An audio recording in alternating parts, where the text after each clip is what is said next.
Stopa. Your Honors. Go ahead. May it please the Court. I'm Mark Stopa, counsel for the appellants. I would request 5 minutes of time for rebuttal. All right.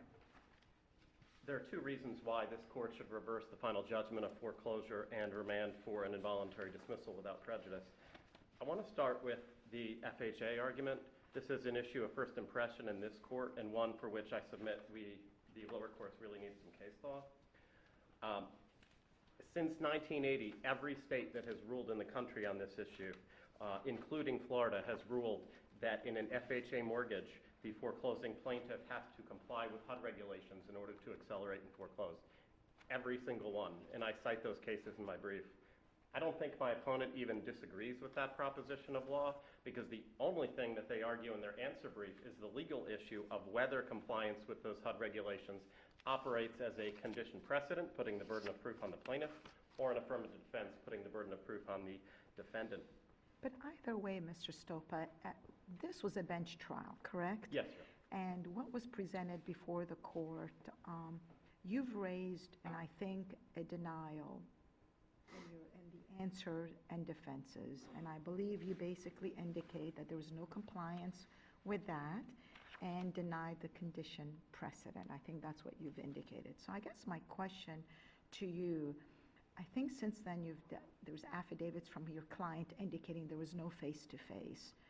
So at this juncture, whose burden is it to come forward to say, no, it would be the bank's burden then to show we've complied with this, or is it your burden to show that they failed to comply with this face-to-face meeting? Well, I submit, Your Honor, that it's the bank's burden, it's the plaintiff's burden, just like it's the plaintiff's burden to prove compliance with paragraph 22 in a foreclosure case, just like it's the plaintiff's burden anytime there's a condition precedent. Not how it works under 1.120C, the plaintiff generally alleges compliance with conditions precedent, as it did. Then we specifically deny with the specific denial of HUD compliance in our answer, as we did. That puts the burden of proof onto the plaintiff.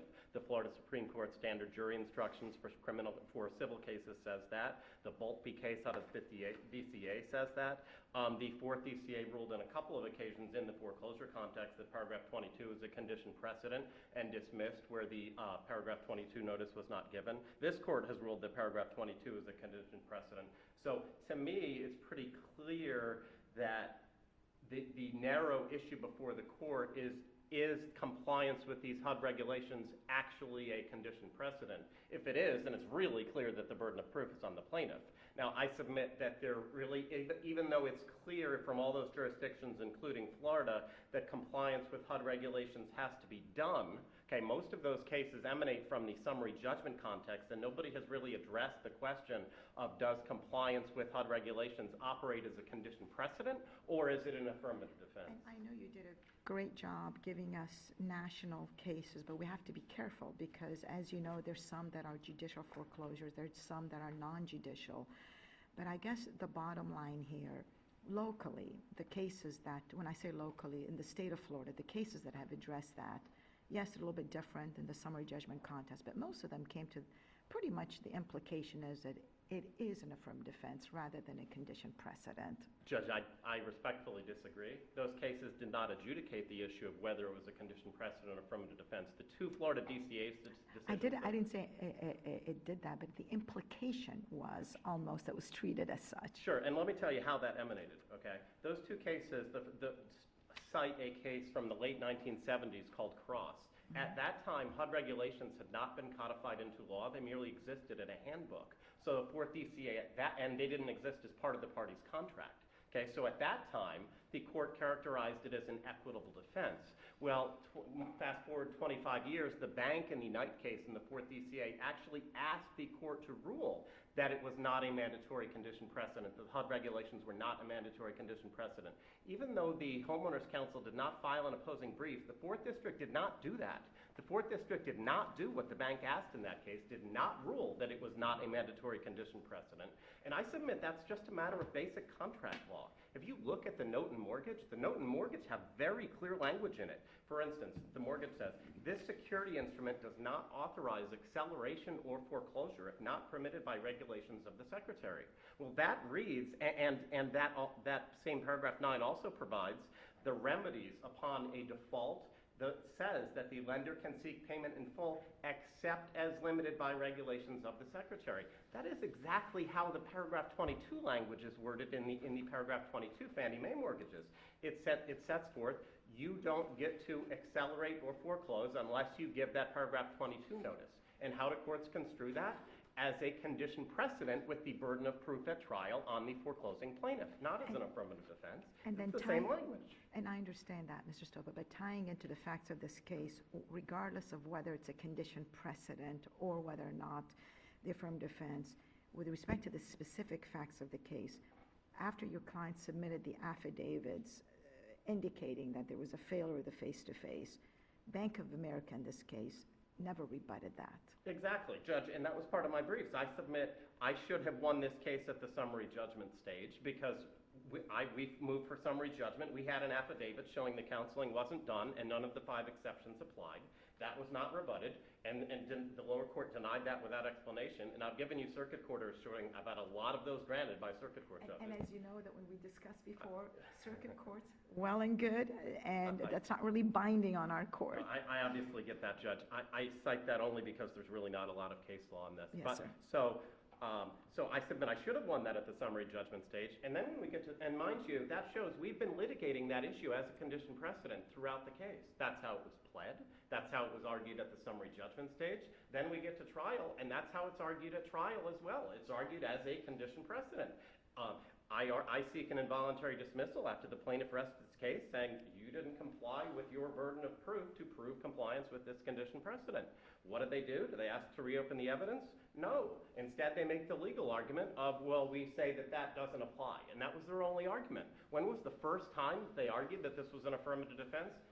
In appeal before this court. That was the first time. And so I presented some preservation case law on that issue as well, that they didn't even preserve the argument that this is an affirmative defense on the facts of this case. On the facts of this case, this was pled and litigated throughout the case through trial as a condition precedent. The bank simply chose to argue at trial that this did not prevent a foreclosure, that its failure to comply with the HUD regulations did not prevent a foreclosure. And I submit under the overwhelming cases that are out there, including from Florida, that argument was wrong. So if we look at the statute itself in terms of statutory interpretation, tell me where in this HUD regulation it expresses that it is indeed a condition precedent, as opposed to 766, Med-Mal. Maybe your arguments about 559 has a little more language in here than in this HUD regulation. Where in that statute, if we just look at the plain language, does it express it's a condition precedent? Judge, it's not in the regulation, but I feel like deja vu on the 559 stuff we did. But it's in the contract itself. Paragraph 9 of the mortgage does not even authorize acceleration unless the foreclosing lender complies with HUD regulations. There's no way to construe that other than as a condition precedent, just like this court has done on paragraph 22. The word condition precedent is not in paragraph 22 of the mortgage either, but that's how courts have routinely construed that. How on earth would it be different for an FHA mortgage when it's the same language? The party's contract says this security instrument does not authorize foreclosure if not permitted by HUD regulations. So this HUD regulation, it has to be done. They have to do it as part of their prima facie case. I look at the bank's brief where they try to argue otherwise. What are their case citations? The only case citation that they have is to cite a case called, an intermediate Ohio case called Goebel. Well, that was a motion for summary judgment case. I have 3 other Ohio cases that say specifically hold it's a condition precedent. I have a New York case from 2014 that holds it's a condition precedent. I have a California case that holds it's a condition precedent. Well, be careful with California and be careful with Maryland because those are non-judicial states. And I totally get that, Judge. They're not perfect comparisons, but those are decisions that are persuasive that say that this is a condition precedent. I also, and I realize I don't limit the argument argument to that. That's why I have my circuit court orders. That's why I have cases from other states. That's why I make the analogy to paragraph 22. I mean, to me, the analogy to paragraph 22 is just so powerful.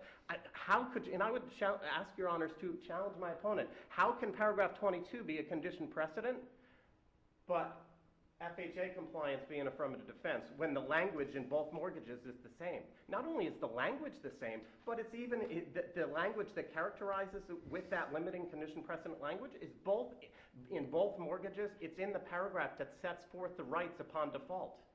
The rights upon default in paragraph 22, the right to accelerate, is set forth in paragraph 22, the same paragraph that requires the notice. Here, the paragraph that spells out the right to accelerate is paragraph 9 of the mortgage. That same paragraph requires compliance with these sub-regulations. They're really set up the same way. It's just what you have to actually do is different in the two circumstances, but they're conditions precedent in both. And I also cite some Florida law on just what constitutes a condition precedent, and to me, the language in these complies. Now, I don't want to spend all my time on the FHA stuff, although I'm happy to answer any questions there, because we also have, to me, another really clear basis to reverse, and that is based on standing. I cite a ton of case. Let me start with this. To me, the case law, here's how clear the case law is. Look at what my opponent did in this proceeding, okay? I filed an initial brief. I cited all the case law on standing, and I cited facts like the original complaint didn't even have a copy of the note attached. It had a lost note count. They admitted they didn't have possession of the note. The original note was filed 2 years after the case with an undated endorsement. An assignment of mortgage was filed 3 years after the case. So they have nothing at trial showing standing when the suit was filed. And that was so clear they confessed error on standing.